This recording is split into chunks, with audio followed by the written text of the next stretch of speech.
Good morning students. आज 14 सितंबर है और आज हिंदी दिवस है। आप सभी को हिंदी दिवस की हार्दिक शुभकामनाएं। भारतेंदु हरिश्चंद्र ने कहा है कि निज भाषा उन्नति अहे सब उन्नति को मूल, बिन निज भाषा ज्ञान के मिटत न हिये को सूल। कि हमारी जो भाषा है अर्थात हमारी जो मातृभाषा है उस भाषा के बिना यानी क्या नहीं हो सकता है। हमारे अंदर जो अज्ञान छिपा हुआ है वो अज्ञान कब दूर हो सकता है, जब हम अपनी मातृभाषा को पूरी तरह जान लेंगे, समझ लेंगे। और प्रत्येक उन्नति के लिए जो आवश्यक है वो निज भाषा है। तो इसलिए हम सबको संकल्प लेना चाहिए कि हमारी जो राजभाषा हिंदी है उस भाषा को हमें उत्तरोत्तर उसकी वृद्धि के लिए और विश्व में वो स्थायित्व प्राप्त करे, इसलिए हमें निरंतर प्रयास करना चाहिए। और आज के दिन जो भी निबंध प्रतियोगिता है, साहित्यिक प्रतियोगिताएं हैं, उन सब में हमें बढ़ चढ़ करके हिस्सा लेना चाहिए। तो आइए हम शुरू करते हैं अपना टॉपिक। अपना टॉपिक था कारक। कारक चल रहा था, अपना जो बिंदु था कारक के बारे में अब तक आपने ये समझ लिया है कि कारक जो है वो मूल रूप में 6 होते हैं और हिंदी में 8 कारक होते हैं। अब तक हम जो वार्तालाप कर चुके हैं उसमें हमने कर्ता, कर्म और करण के बारे में जान लिया है। कारक का जो चौथा प्रकार होता है वो होता है संप्रदान कारक।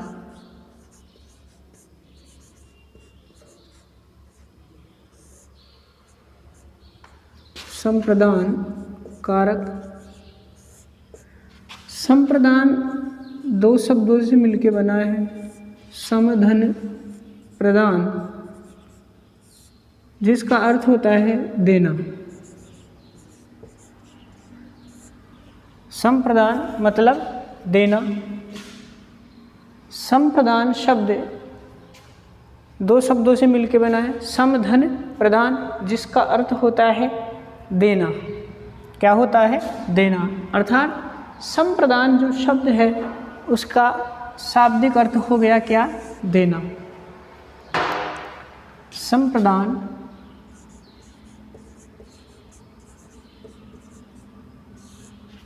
शब्द का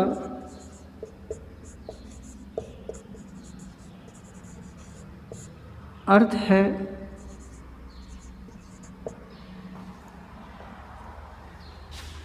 देना। अर्थात कर्ता जिसके लिए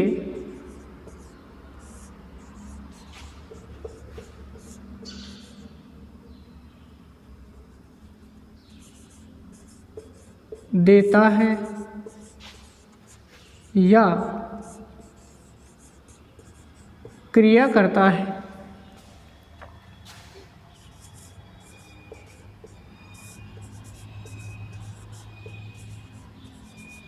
वह संप्रदान कारक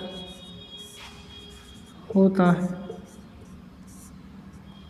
वह संप्रदान कारक होता है। यानी संप्रदान जो शब्द है उसका हमने समधन प्रधान के अंतर्गत विच्छेद किया और संप्रदान उस शब्द का अर्थ होता है देना। अर्थात कर्ता जिसके लिए देता है या क्रिया करता है उसी में क्या होता है? संप्रदान कारक होता है। किसमें? अर्थात कर्ता जब देने का भाव रखता है और जिसके लिए कुछ देता है, जिसके लिए क्रिया करता है, उसे ही क्या कहते हैं? संप्रदान कारक कहते हैं। आप सबको पता है संप्रदान जो कारक होता है, संप्रदान कारक की विभक्ति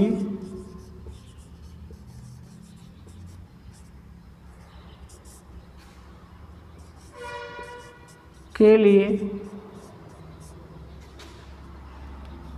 और को होती है।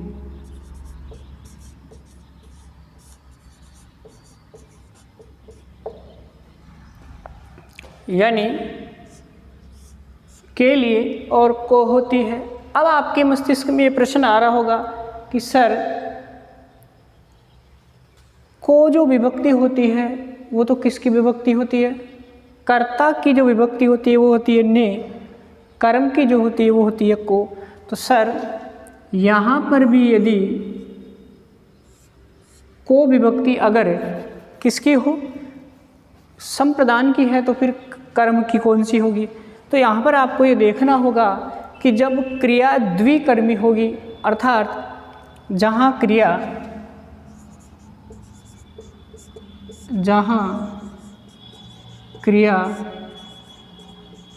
द्विकर्मी होगी, होती है, वहाँ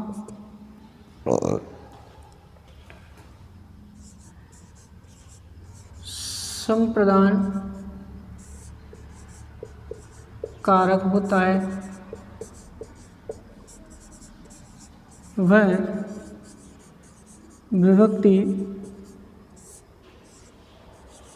को का प्रयोग किया जाता है। विभक्ति को का प्रयोग किया जाएगा और कारक कौन सा होगा? संप्रदान।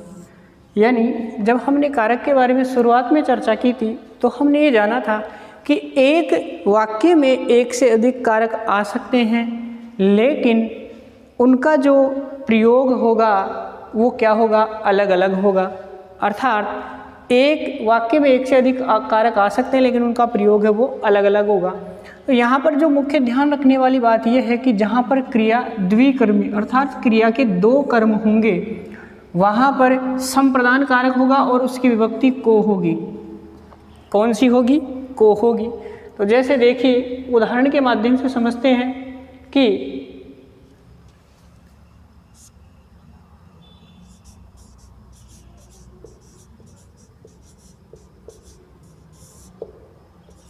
सैनिकों ने देश की रक्षा के लिए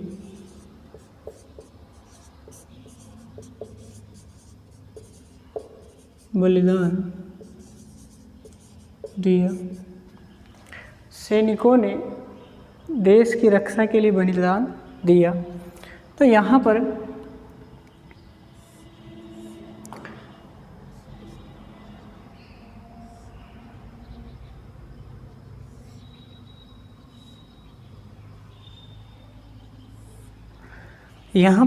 आपको स्पष्ट नज़र आ रहा होगा कि कर्ता जब किसी के लिए कुछ देता है तो वहाँ पर क्या होता है? यहाँ पे कर्ता सैनिक, और क्या किया उन्होंने? बलिदान दिया। अर्थात किसके लिए? देश की रक्षा के लिए। किसने? सैनिकों ने।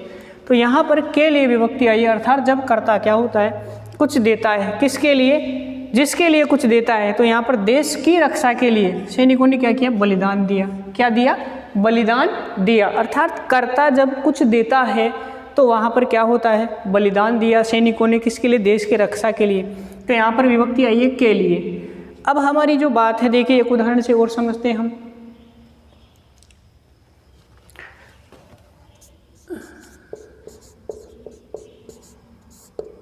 लोगों ने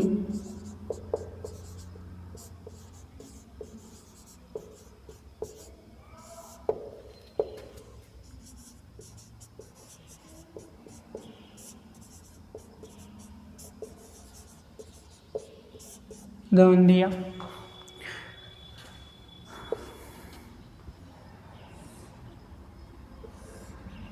यानी संप्रदान का शब्द का अर्थ ही क्या है? देना होता है। अर्थात कोई वाक्य होगा और उस वाक्य में देने का क्या होगा? भाव होगा। कुछ दिया जाएगा और जिसे कुछ दिया जाएगा किसके द्वारा? कर्ता के द्वारा। तो हमने ये कहा कि एक वाक्य में एक से अधिक कारक हो सकते हैं लेकिन उनका जो प्रयोग है वो अलग अलग होगा। साथ ही अगर कोई कारक है तो उस कारक के बाद में उसका विभक्ति चिन्ह होता है, या जो विभक्ति चिन्ह होता है उससे पूर्व उसका कारक लिखा हुआ रहेगा। तो यहाँ पर सैनिकों ने, ठीक उसी प्रकार से लोगों ने, तो लोगों क्या है? कर्ता कारक है। इसमें सैनिकों क्या है? कर्ता कारक है। और यहाँ पर हो गया बाढ़ पीड़ितों। किसके लिए? बाढ़ पीड़ितों के लिए क्या दिया? दान दिया। अर्थात जब क्या दिया जाए, कुछ दिया जाए, क्या किया जाए, कुछ दिया जाए। कर्ता जब कुछ देता है तो वहाँ पर जिसके लिए कुछ दिया जाता है वो क्या होता है, संप्रदान कारक होता है। तो प्रस्तुत जो दोनों वाक्य हैं वो देश की रक्षा के लिए, बाढ़ पीड़ितों के लिए क्या किया गया, बलिदान दिया गया और दान दिया गया। तो जो कुछ दिया जाता है, जिसके लिए दिया जाता है वो क्या होते हैं, संप्रदान कारक होते हैं। तो इसमें बाढ़ पीड़ित और इसमें देश की रक्षा, इसमें देश और इसमें बाढ़ पीड़ित दोनों के लिए क्या किया गया है, दिया गया है। क्या दिया गया, बलिदान और दान। क्या किया गया है, बलिदान और दान दिया गया है। तो निम्नलिखित दोनों उदाहरणों में बाढ़ पीड़ित और देश क्या हो गया, क्या हो गया, संप्रदान कारक। क्या हो गया, संप्रदान कारक, क्योंकि दोनों वाक्यों में यहाँ पर सैनिकों के द्वारा और यहाँ पर लोगों के द्वारा, यहाँ पर बलिदान और यहाँ पर दान दिया गया है। तो जब कर्ता के द्वारा कुछ दिया जाता है वहाँ पर कौन सा कारक होता है, संप्रदान। अर्थात संप्रदान का शाब्दिक जो अर्थ है वही क्या होता है, देना ही होता है। अब दूसरी जो बात है हमारी वो है कि जहाँ क्रिया द्विकर्मी होती है वहाँ संप्रदान कारक होता है और वहाँ पर को विभक्ति का प्रयोग किया जाता है। तो देखिए इसको समझें कि किस प्रकार से को विभक्ति का प्रयोग करेंगे। जैसे सोहन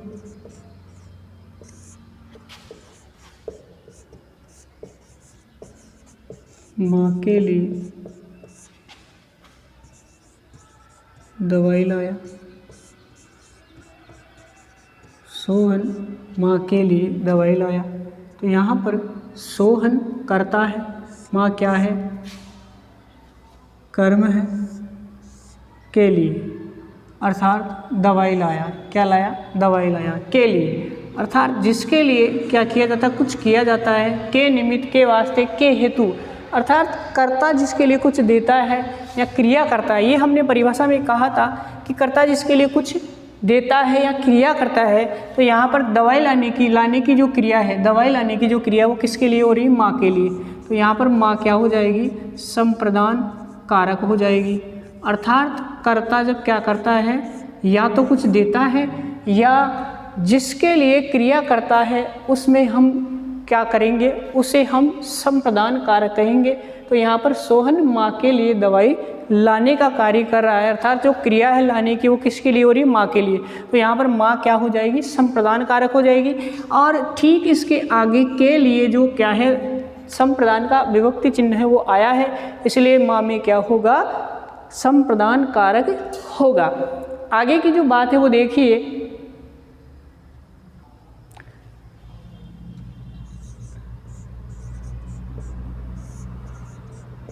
राजा ने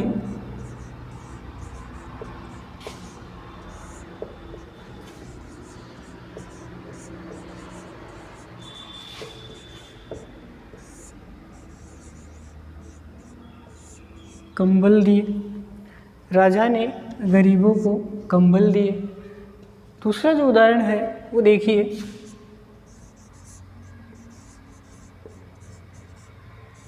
पुलिस ने चोर को दंड दिया। तो हमने अभी अभी ये कहा था कि जब क्रिया क्या होगी, द्विक्रमी, अर्थात जो क्रिया है उसके कितने कर्म होंगे, दो कर्म। कितने कर्म, दो कर्म। कर्म से आप अर्थ समझते हो कि हमारा जो वाक्य होता है उसमें सबसे पहले कर्ता होता है, उसके बाद कर्म होता है और फिर क्रिया होती है। तो हमने क्रिया के अंतर्गत ये अध्ययन किया था कि क्रिया के कर्म के आधार पे दो भेद होते हैं, एक सकर्मक और एक अकर्मक। तो अकर्मक, सकर्मक जो क्रिया होती है वहाँ पर क्या होता है, कर्म पाया जाता है, अर्थात क्रिया से पूर्व क्या होता है, वाक्य में कर्म होता है, उसे सकर्मक क्रिया कहा जाता है। तो यहाँ पर हम ये देखेंगे कि को आया है, लेकिन हमने ये कहा कि जब कर्ता क्या करता है, किसी के लिए कुछ क्रिया करता है, अर्थात कर्ता क्या करता है, कुछ क्रिया करता है। अगर हम देखें कि राजा ने गरीबों को कंबल दिए और पुलिस ने चोर को दंड दिया, तो निम्नलिखित जो दोनों वाक्य हैं, और एक वाक्य और लिख देता हूँ मैं, जैसे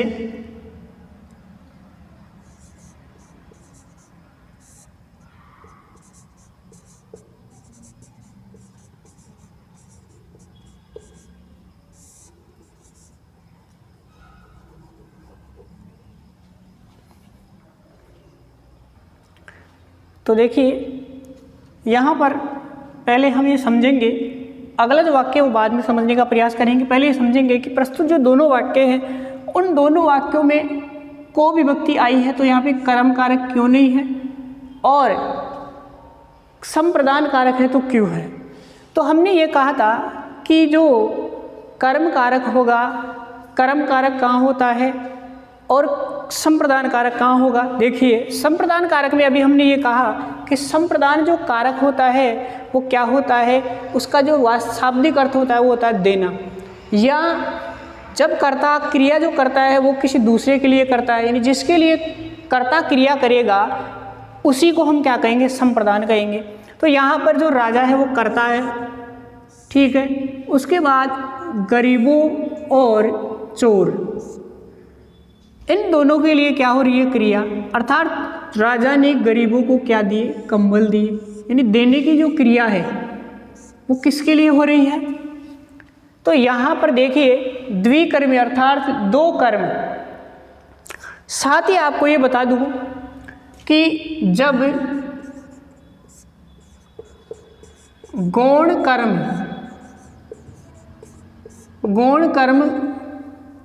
के लिए को विभक्ति का प्रयोग होगा,